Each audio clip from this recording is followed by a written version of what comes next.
Hello and welcome to the VUCA World. My name is Anwar Jumabhoy, and in this series we're going to explore the reasons behind the success and the failure of businesses.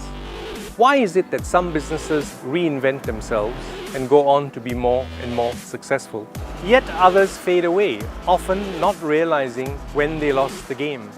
Entrepreneurs rewrite the rules of management. What is it that we can learn from successful entrepreneurs? Today with my guests, I will be exploring the impact of disruption on businesses. In particular, how technology is changing the way that we work.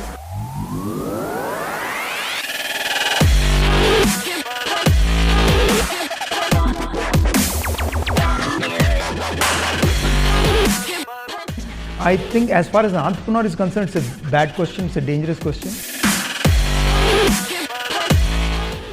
The entrepreneur has to be paranoid. He has to believe that disruption is happening everywhere.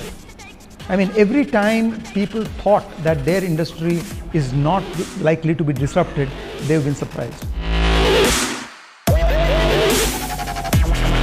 But who thought that there would be a private entity getting into rocket space travel? Just 2 years, 3 years, 4 years ago, you never thought about it.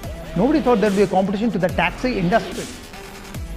But hotel industry, the whole industries are being totally disrupted and ruptured, broken.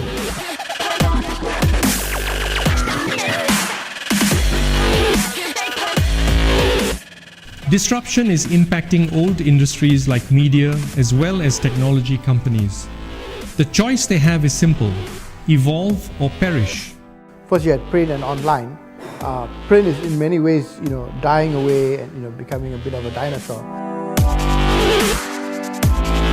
Now you essentially have online publishers like Malaysia Kini and people like Star and others who also publish online.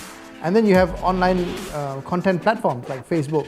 So the really competition has become between publishers and these sort of aggregators, whether it's Yahoo or MSN or Facebook. The challenge is that they can actually produce a lot of audience size at a lower cost than we can. So publishers invest a lot of money in doing new content, journalists, etc. But the advertising share is actually gobbled up nearly 90% by these sort of big platforms.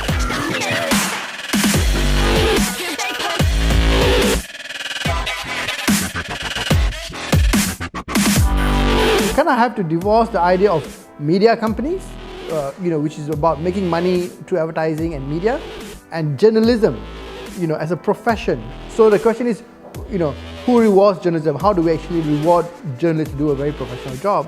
And without it, mid-career journalists tend to opt out, go into PR or other occupations which pay better.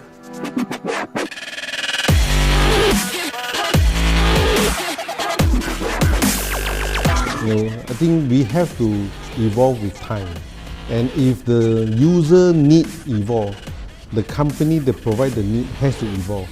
Those companies that resist evolving, will be phased out.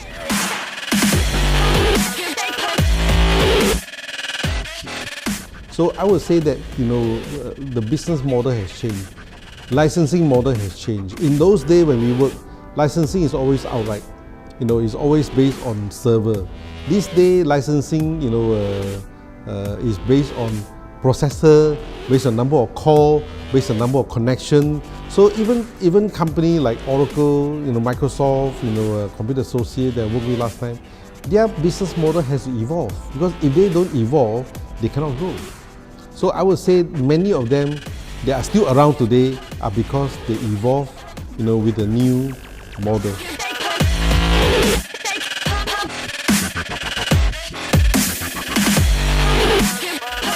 We're a platform company, and we want to basically empower every individual organization to do more and achieve more in a mobile-first and a cloud-first world.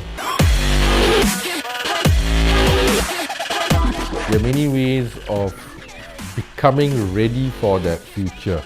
If you look at it today, companies are becoming more disjointed, more agile, which allows them to operate faster. Startups are taking the approach of, I'm trying to solve a problem within this niche and do it very, very well, right? So what does that mean for the future of tech? Are we going to see solutions basically cobbled together from little pieces, each of which does something very, very well, moving away from monolithic type software systems? Yes, we're already seeing that. But at the same time, you are going to need to also delve into a level of complexity.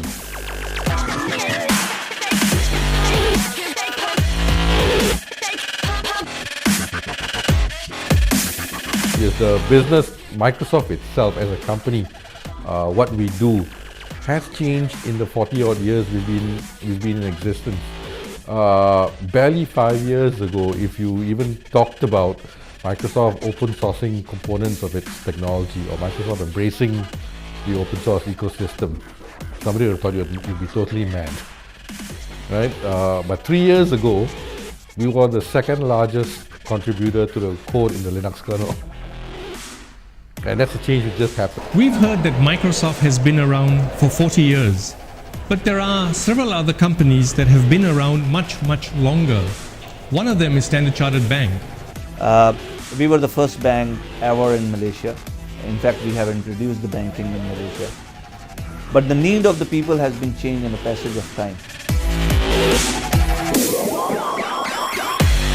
Now, since last few years, we have seen that a lot has been changed in terms of digital banking. A lot of fintech setup or companies has came up, which is creating a challenges for the various banking sectors or FIs. And also we feel that the young people are coming into the banking area, and their need is slightly different than actually what it was before.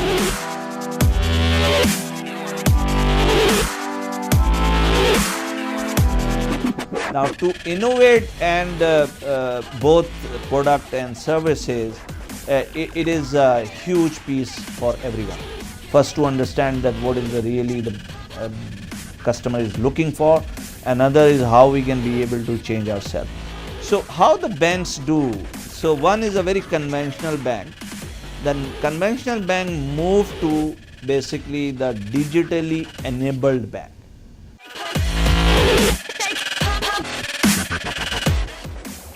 Let me come back to my earlier point about technology disruption.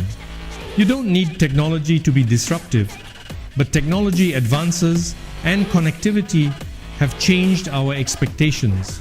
New technologies significantly accelerate the pace of change. So if any bank want to innovate, they should have the first strategy in place. Because if you are doing an innovation in a wrong way, that is not a right thing. Like, it is not that you should just start innovating, because everybody is innovating in a digital banking and we should do the same way. It is not right.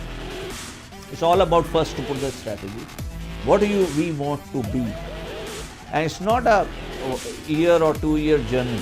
It's always a multi-year strategy you have to set to become a digital bank. Because of technology, we live in a global media market. For example, if you want news on the US, you probably look at New York Times or something else, or the UK. If you want football news or celebrity news, there are thousands of sites that you can see all over the world. So media is no longer a national product. Essentially, Malaysia kini, while we are Malaysian, we're actually competing in a global environment. The challenge of technology is to kind of keep up with the trend, understand how the user seeing it. You know, how does a young person who looks at Instagram going to consume news, as opposed to someone who's 60 years old who sees news as a 3-page long article. So how do you juggle that? That's also a challenge imposed by technology. So where do we find the answers for navigating the VUCA world? Well, Sri and I have studied successful entrepreneurs and find they have 9 distinct traits that propel them to success. Anwar and I when we started this whole journey, the idea was to see why entrepreneurs succeed and why they fail. And as we went through the journey, we discovered that there are certain characteristics. You could call them behaviors, you could call them characteristics, whatever you call them. There are certain patterns of behavior that successful entrepreneurs show, of which, if incorporated more widely by any kind of leader across the board, whether it's a business or it could be an NGO or a department, a government department even, can work wonders. can make them more effective in achieving their objectives. Join me next week for the entrepreneur's journey, starting first with the idea, the experimentation, and finally the creation of the business. We call this a business frame.